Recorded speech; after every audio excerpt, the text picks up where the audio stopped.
Hello, and welcome to this Foster Care Institute online training webinar. Respite Care, how respite parents support foster families. I'm your host, the founder and director of the Foster Care Institute, Dr. John DeGarmo. I am also the author of several books on foster care, an international speaker and trainer, and a foster parent myself. Indeed, over the years, my family and I have had respite care for some children from foster care placed in our home, and we have served as respite parents ourselves. Make no mistake, respite care is a very, very valuable resource for all involved in foster care. And our goal during this online training webinar by the Foster Care Institute is for you to gain a better understanding of what respite care is in foster care. And our key objectives are for you to increase the awareness and stresses that foster families may face on an ongoing basis and how respite care can help foster families during times of stress. Now, as we have seen here at the Foster Care Institute and several of our online training webinars, the life of a foster parent is a challenging one. Foster parents invest all of their time. It is a 24-hour, 7-day-a-week, oftentimes 365-day job a year. Foster parents invest themselves emotionally. Indeed, if you are a foster parent like myself, then you invest all of your heart into these children. You feel their pain as you come to give them that love that they need. You invest yourself physically, and indeed, foster parents invest their life. It is a lifestyle of sacrifices to be a foster parent, a very, very different lifestyle. And these things can be stressful. Another stress that children in foster care face, or foster parents face for that matter, is that these children often suffer twice the amount of PTSD than our U.S. war veterans. Indeed, 21% of alumni from foster care suffer from PTSD. This can be stressful for foster parents when these children are placed in their homes. A study by the Foster Care Institute found that the majority of foster parents feel they did not get the training they needed to prepare themselves to be foster parents. As I travel across the nation and the globe, I hear over and over again that foster parents feel they're not getting the resources nor the training they need to be foster parents and to continue to care for these children in their home. This can be a stress upon foster parents. Another stress oftentimes is the arrival of a child placed in a home. Yes, it is indeed a time of excitement. It is a time of anxiety. The children have questions, but frankly, so do the foster parents. There are concerns the foster parents have, and sometimes there are even some fears.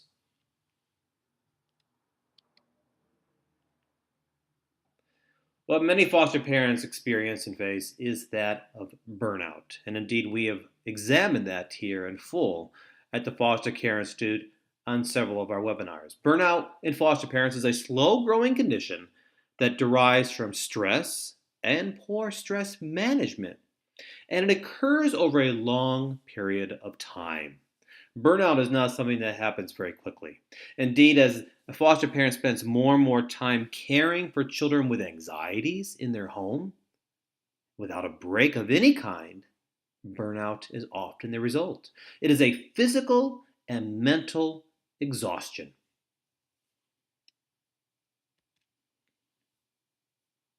Secondary traumatic stress, also known as compassion fatigue, which we examine in full in the book The Foster Care Survival Guide, is very similar to post-traumatic stress disorder, yet the difference is the experience.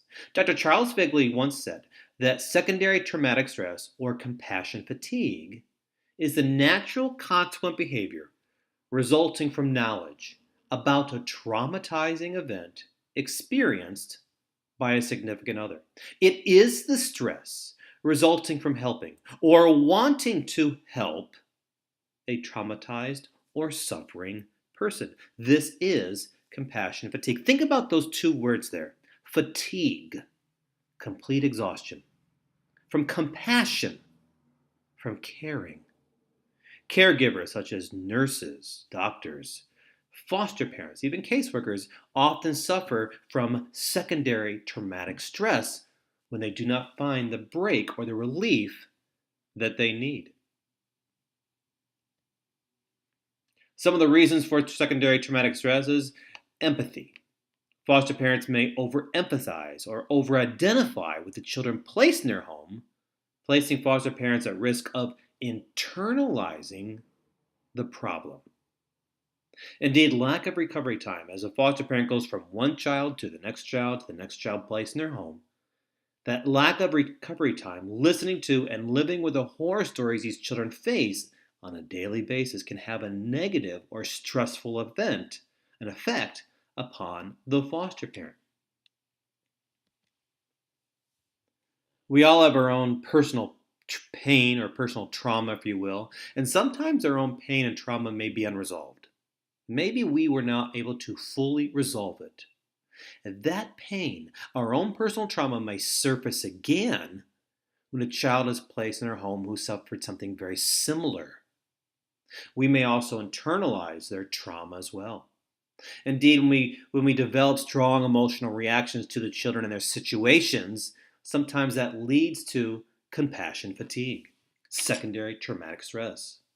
And some of those symptoms include anger, anxiety, deep sadness, prolonged grief.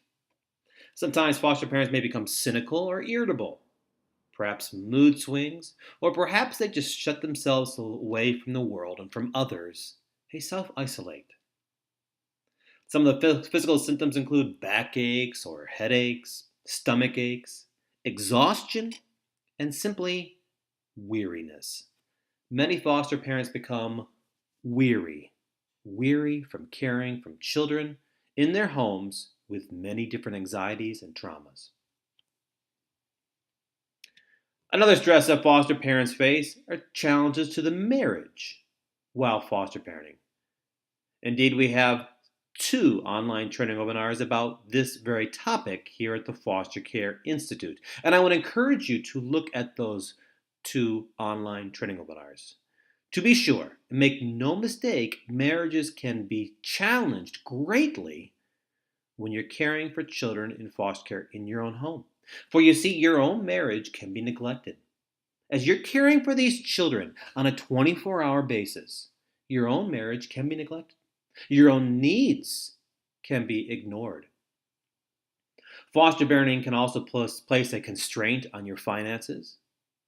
Perhaps you're not getting enough sleep when you're caring for these children in your own home. To be sure, the needs of the child, the needs of these children in crisis, can be exhausting to you.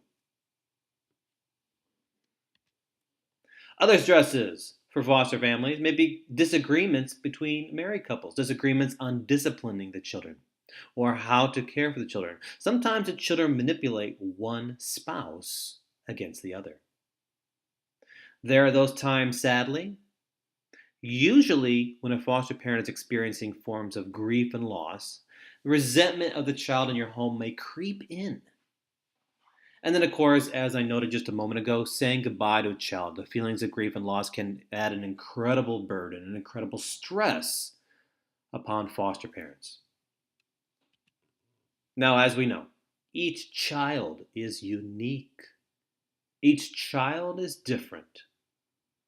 No child is alike. Every time there's a new child placed in your home, a new child with different anxieties, who has faced different traumas and different horrors, who has faced different forms of abuse or neglect or perhaps even abandonment. Every single time a new child is placed into your home, there's bound to be a unique and different set of challenges. And not only does a child have to adjust to your home and their new family, you have to adjust to their challenges, their unique challenges, their abuse, their trauma, their neglect. You have to adjust to that in your home. To be sure, foster parenting is a job that is impossible to get used to because every single placement will be different. And that means different stresses and different challenges upon you and your family.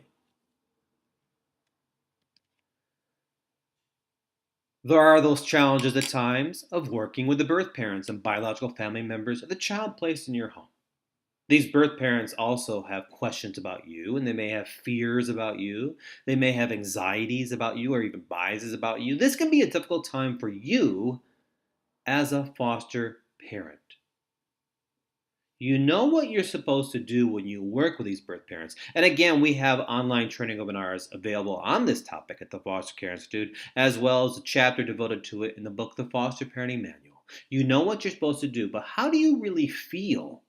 How do you really feel may be different than what you are supposed to do as a foster parent, because sometimes your own emotions creep in and you have your own concerns and anxieties. And this can be stressful upon a foster parent and foster family. Indeed, there are challenges to your family when you are caring for these children because when a child comes in your home, the family dynamics in your house will change. They absolutely will change every time a new child comes in your home. That is stressful.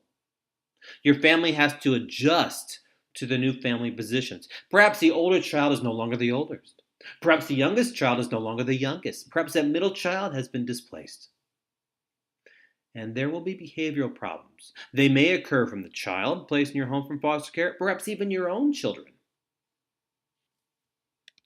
You see, many children have fears. Many times your own biological children may have fears that their new brother or sister from foster care will get all of the attention.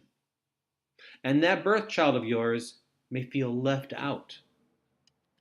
That birth child may test your own rules and test you to see if there is consistency. If there is consistency between the rules between your biological child and their foster sibling. They want to see sometimes if they can get away with the things that they could not earlier due to this time of family upheaval. For if they see that their foster sibling is getting away with something and they can't, that is a time of anxiety and stress. Children in foster care often have a sense of anger at their birth parents, a sense of anger at another failed visitation. They may be angry with the court system. They may be angry at the caseworker. They may be angry at the foster care system that they feel is not working. They may be angry with others, maybe even fellow students who question them. They may be angry at being unable to help themselves. And guess what? You as a foster parent may feel all of those as well. You might be angry at the birth parents. You might be angry at yet another failed visitation. You might have anger towards that court system, the caseworker, at a foster care system that you feel is broken. You may have anger when others question you about the child in your home, and you may feel guilty and have anger because you feel you cannot help the child either. So both are feeling angry at times, and that is stressful to your foster family.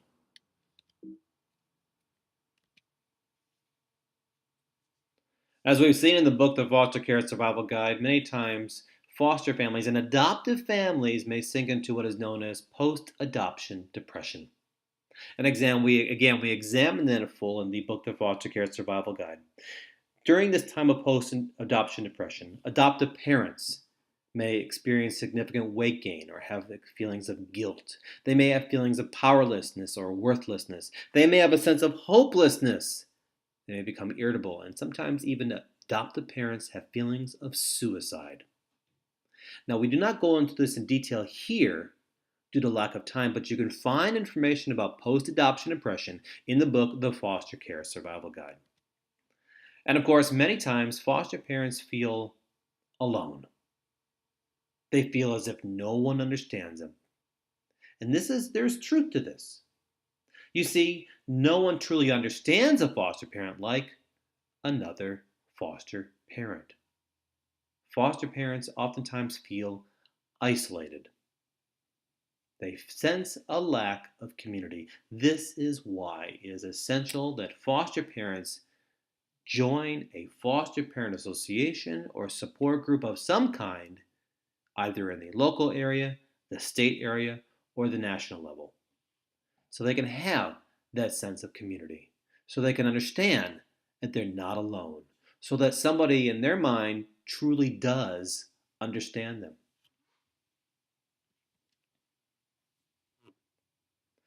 Many foster parents feel the need for professional therapy or counseling sessions. And this is a good thing. You should never feel a sense of guilt or grief or disappointment in yourself or a sense of failure if you seek out professional or help or counseling sessions for the children placed in your home, for your own children, for your marriage, and even for yourselves. Indeed, the need for professional help for foster parents is a sign that you are trying to help yourself, help your children, help your marriage, help the other children placed in your home. What so many foster parents lack, they feel, is time off or time alone. As we noted earlier, the lifestyle of a foster parent is a 24-hour, 7-day-a-week job. How does a foster parent find time alone for themselves when they're giving to the child and suffering from anxiety, the child in crisis placed in their home, when they're giving to their own children, biological children, when they're giving to people at work and their own volunteer activities, church, when they're giving to their own spouse? Where do they find that time for themselves? This leads to burnout, as we saw earlier. To be sure, there are other challenges that foster parents face that are often unique.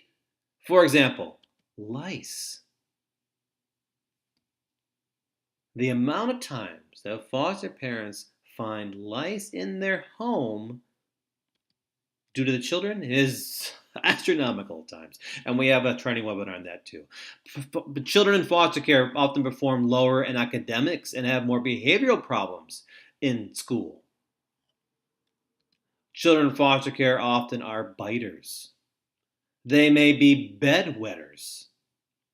They may have anger issues. These are all challenges to your home. These are all stress in your home. These bring stress to your family, to your lifestyle, and to you. And then, of course, there is the stress, the many, many dangers of online technology and social media that children in foster care and foster parents face on a day-to-day basis. And perhaps a child in your home is a food hoarder or has food disorders. Perhaps a child has an issue of lying. Perhaps a child has issues of stealing. Indeed, these are stresses for foster parents. So, with all of this, with all that we just went through, and there you can see quite clearly the lifestyle of a foster parent can be a very stressful one. Where do you find relief? Where do you find time to care for your family? Time to care for yourself? Respite care.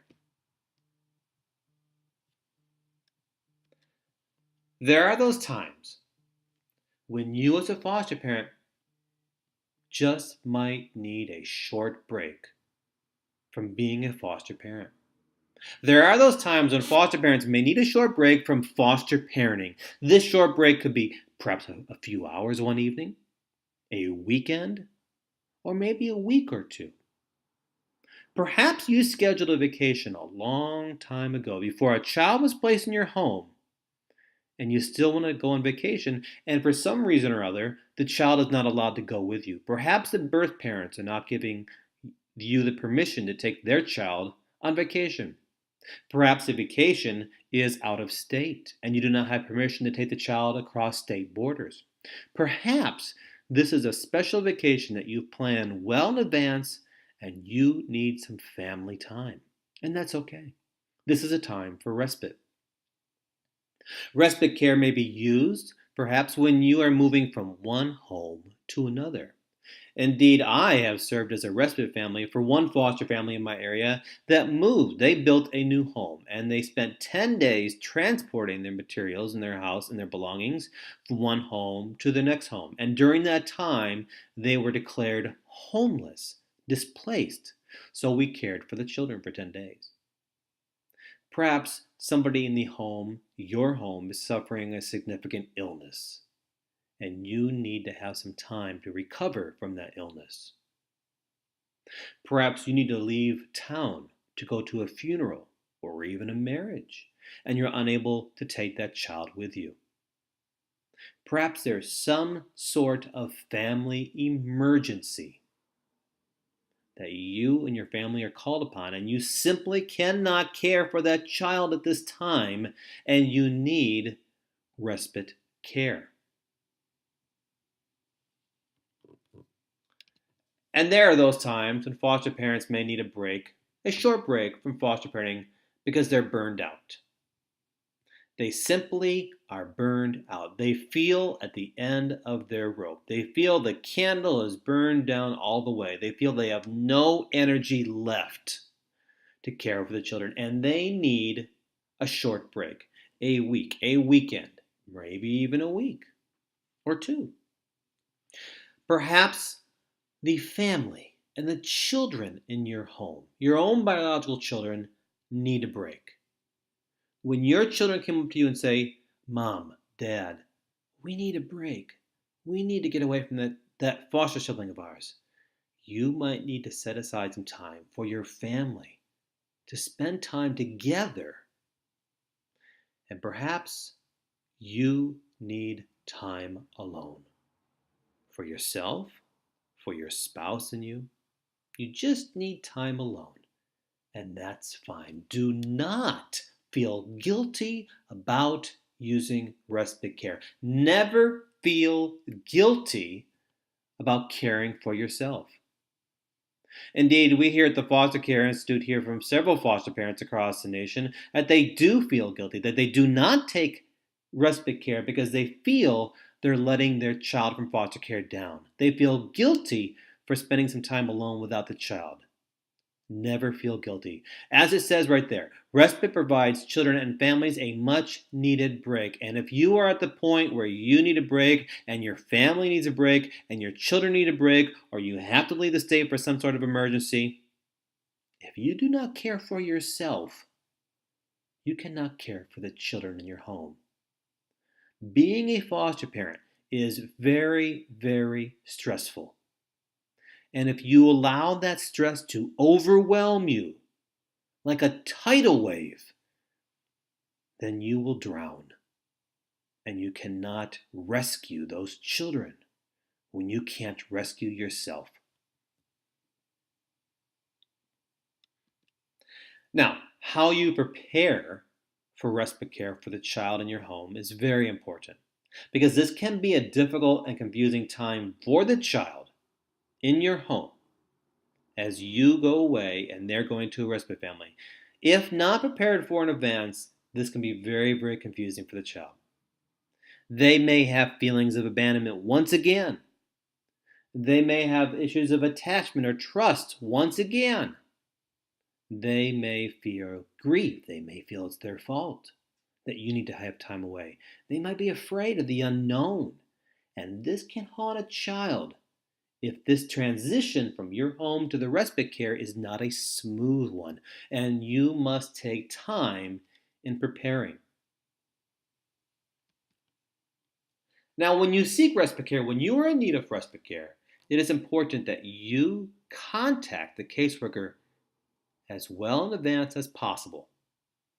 If you can, allow yourself several weeks, minimum if possible, so your caseworker can help you find another family, another respite placement for the child. Now, in some areas of the country, finding the respite placement is a responsibility left up to the foster parent. So this might be your duty, your responsibility. Perhaps your caseworker is unable to help you find that respite placement. So again, take time to find that family if you have the time allowed. When you find that family, perhaps they're in the neighborhood, the city, perhaps in the surrounding county, whatever they might be. If possible, visit that respite family beforehand, either at their home or at a different location. This allows the child that you're caring for, the child that will be going to their family for a temporary amount of time, this will allow them the opportunity to ease any concerns they might have, to answer any questions they might have, especially if there are attachment issues. So if you take that child to visit their respite family, where they'll be at for the weekend or for the next week or so, at their own home or maybe at a park or a restaurant or whatever it may be, again, this allows them to become a little familiar with the new family they'll be living in for a short time. And then make plans for the best time for that transition to happen. When is the best time for you to drop the child off or the respite family to come to your home? And when is the best time for you to return and to pick up that child, or for that respite family to bring the child back to you? Make those arrangements beforehand with your respite family. One way you can help the child prepare and to ease their anxieties is to pack together, if age appropriate. Grab a suitcase down, a nice clean suitcase, and pack the clothes together, you and the child. Pack enough clean clothes, shoes, toothbrush, combs if it's a baby, diapers and wipes and body oils and formulas, all that they need. And pack those things together. And make sure you have enough. The respite family does not want to be cleaning clothes in the first day or going out and getting new bottles and wipes or formulas within those first few days. In fact, they shouldn't be doing that at all. You should have all of that ready for them. So if you need to buy several bottles of formula, if you need to buy several packages of diapers and wipes, make sure you do so. Make sure you have a full bottle of toothpaste so they do not have to go there. Make sure all the clothes are washed beforehand. If the child has a special toy or a special stuffed animal, include that. Perhaps send some pictures of you and your own family with a child in it so they can have it on the bedstand or the book stand, whatever it may be. They can look at it from time to time when they're feeling a little scared or a little concerned or a little nervous, a little time of anxiety. They can pull the picture out and be reassured that you have not forgotten them by looking at that picture. That's important. If the child's on any medication, make sure you have enough medication for the child while they're in respite and clear directions for the respite family. Make sure the respite family has your phone number and your contact information. They should be able to contact you at any time if they have questions, if they have concerns. If appropriate, let the child know that he can call you if an emergency occurs while the two of you are separated from each other. Indeed, you might wish to contact the child on a regular basis, perhaps each evening or every morning, whatever it may be that you feel comfortable. That allows a child to feel that you have not given up on them. It reassures a child you've not forgotten about them. And call the respite family too, and check up on them to see if they have any questions or if they have any concerns or problems. Because they may have questions. They may have concerns. So contact them as well on a regular basis. Now, who can respite? Well, to be sure, other foster parents serve as excellent respite parents. Now, perhaps there are those foster parents who feel they no longer want to be a foster parent on a regular basis, but they still wish to help. This is a wonderful opportunity for them to do so. Perhaps they might respite once every month, or once every 3 or 4 months, once every 6 months, whatever it may be. Now, there may be those people who are interested in becoming foster parents. They want to learn more about it. They want to see what it's like having a child in their home with anxieties, They want to see what it's like having a child in their home who's suffering from trauma. They want to see what it's like having a child in their home as a foster family. Respite care allows them that opportunity to practice, if you will, what it is like to be a foster family. Trained and certified volunteers can serve as as respite parents, trained and certified with the child welfare agency in your area. And as we point out in the book Faith and Foster Care, as well as the book The Church and Foster Care, respite care is a great mission field for people of faith. For you see, not everybody is prepared to be a foster parent, and not everybody can be a foster parent.